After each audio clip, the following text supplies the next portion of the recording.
अस्सलाम वालेकुम स्टूडेंट्स, कैसे हैं आप। आज मैं आपको उर्दू का लेक्चर डिलीवर करने जा रही हूँ, जिसमें आज हम हिजरत नबवी की जो बकिया पढ़ाई रह गई है आखिरी हिस्से की वो करेंगे। साथ में हम मश्की सवाल नंबर 2, 3 और 4 करेंगे। जी, कल हमने यहाँ तक रीडिंग कर ली थी, जिसमें हमने पढ़ा था कि हुजूर पाक सल्लल्लाहु अलैहि वसल्लम अल्लाह ताला के हुक्म के मुताबिक मक्का मुकरमा से मदीना की जानिब हज़रत अबू बकर सिद्दीक़ रज़ी अल्लाह ताला अन्हु के साथ हिजरत जो है ना वो कर गए थे और गार सौर में जाके आपने पनाह ले रखी थी। अब ये तो एक तरफ का पस मंज़र था, दूसरी तरफ क्या हो रहा था, कुरैश ने क्या किया। कुरैश अब आराम से बैठने वाले तो नहीं थे। उन्होंने क्या किया, इश्तिहार दिया कि जो मोहम्मद सल्लल्लाहु अलैहि वसल्लम को या हज़रत अबू बकर सिद्दीक़ रज़ी अल्लाह ताला अन्हु को गिरफ्तार करके लाएगा, उसको एक खून बहा के बराबर यानी 100 ऊँट, खून बहा की रकम कितनी होती है, 100 ऊँट के बराबर इनाम दिया जाएगा। सुराका बिन जहशम एक शख्स था, उसने सुना तो इनाम की उम्मीद में निकला, लालच में निकला।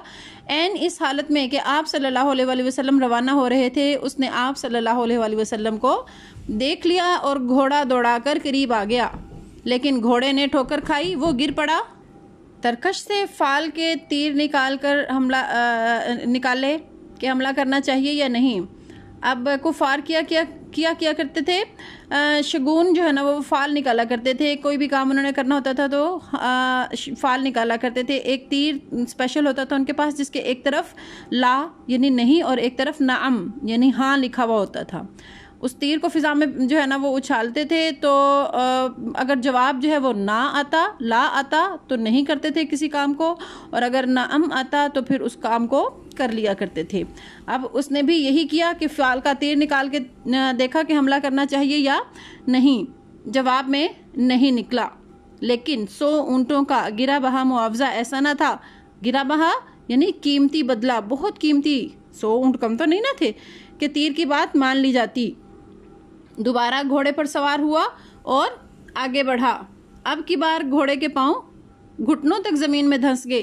पहले तो घोड़ा ठोकर खाकर गिरा, अब क्या हुआ, घोड़े के पांव घुटनों तक जमीन में धंस गए, लेकिन घोड़े से उतर पड़ा और फिर फाल निकाली। अब भी वही जवाब था, लेकिन मुकर्रर तजर्बे ने इसकी हिम्मत पस्त कर दी। मुकर्रर यानी रिपीटेड एक्सपेरिमेंट, दोबारा तजर्बे ने उसकी हिम्मत पस्त कर दी थी, हिम्मत ख़त्म कर दी, और यकीन हो गया कि ये कुछ और ही आसार है, कुछ और निशान है, यहाँ पर हमारी दाल गलने वाली नहीं है। हज़रत सल्लल्लाहु अलैहि वसल्लम के पास आकर कुरैश के इश्तिहार का वाक़या सुनाया और दरख्वास्त की कि मुझको अमन की तहरीर लिख दीजिए। हज़रत अबू बकर सिद्दीक़ रज़ी अल्लाह ताला अन्हु के ग़ुलाम आमिर बिन फ़हीरा ने चमड़े के एक टुकड़े पर फरमाने अमन लिख दिया। फरमाने अमन क्या होता है, अमन की तहरीर होती है, यानी अगर कोई मुसलमान उनको मारना चाहे तो वो अमन की तहरीर दिखा दें कि मुझे हजूर पाक सल्लल्लाहु अलैहि वसल्लम ने या हज़रत अबू बकर सिद्दीक़ रज़ी अल्लाह ताला अन्हु ने मुझे अमन की तहरीर दे रखी है, तुम मुझे मत मारो। अब तशरीफ़ आवरी की खबर मदीना पहले पहुँच चुकी थी। वो मक्का से निकलने का पस मंज़र था, ये कुफ़ार की तरफ यानी रास्ते में जो पस मंज़र था। अब उसके बाद तशरीफ़ आवरी की खबर मदीना में पहले पहुँच चुकी थी। तमाम शहर हमतन चश्मे इंतज़ार था। हमतन चश्मे इंतज़ार यानी मुसलसल इंतज़ार, शिद्दत से इंतज़ार। जब कोई हमारा प्यारा हमारे घर में भी आ रहा हो तो हम बार बार घड़ी की तरफ देखते हैं और ऐसा महसूस होता है कि टाइम जो है वो रुक गया है। तो यहाँ पर भी ऐसी ही कुछ सिचुएशन थी, मुसलसल इंतज़ार हो रहा था। मासूम बच्चे फ़ख्र और जोश में कहते फिरते कि पैगम्बर सल्लल्लाहु अलैहि वसल्लम आ रहे हैं।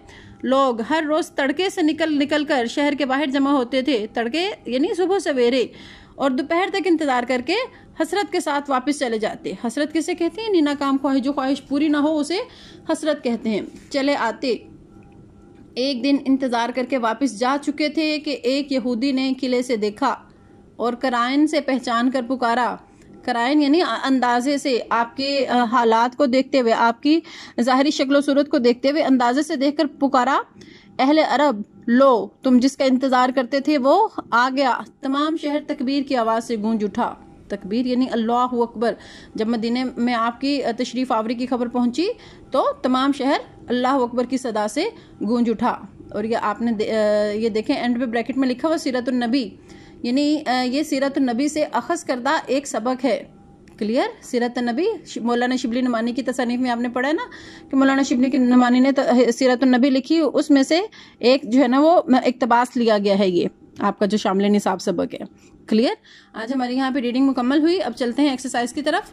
ये सवाल नंबर 1 हम कल के लेक्चर में करेंगे। आज हम सवाल नंबर 2 की तरफ बढ़ते हैं। मतन को मद्देनजर रखते हुए मौजूद अल्फाज की मदद से खाली जगह पुर कीजिए। क्लियर? यहाँ पे ऑप्शंस दिए हुए हैं, आपने 4 में से एक जो है वो जो सही आंसर है वो यहाँ ब्रैकेट में लिखने हैं। हाफिज आलम ने मुसलमानों को दारुल अमान मदीना की तरफ रुख करने का हुक्म दिया। नबूवत का 13वां साल शुरू हुआ, 12वां 10वां 13वां 15वां 13वां साल शुरू हुआ और अक्सर सहाबा मदीना पहुंच चुके तो वही इलाही के मुताबिक हज़रत सल्लल्लाहु अलैहि वसल्लम ने भी मदीने का अज़्म फरमाया। इस वक्त भी आप सल्लल्लाहु अलैहि वसल्लम के पास बहुत सी अमानतें जमा थी। जनाब अमीर रज़ी अल्लाह तआला अन्हु को मालूम हो चुका था कि कुरैश आप सल्लल्लाहु अलैहि वसल्लम के कत्ल का इरादा कर चुके हैं।